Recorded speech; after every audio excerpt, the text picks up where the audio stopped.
مثال شوي ګیلمنه شجاعت دې مبارک شه، له حد د سره ګلونه شهادت دې مبارک شه.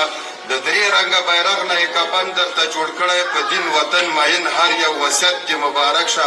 د تور پنجاب په مخ باندې څپېړه د غضب وي، په ننګ د افغانانو افغانیت دې مبارک شه. تاریخ به دې یادونه په زرینو کرښو ستایي، د ټولې کورنۍ دا لوړ عزت دې مبارک شه.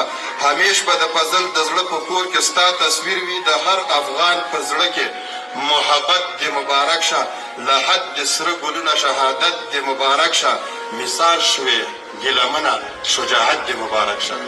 جنتونه ځای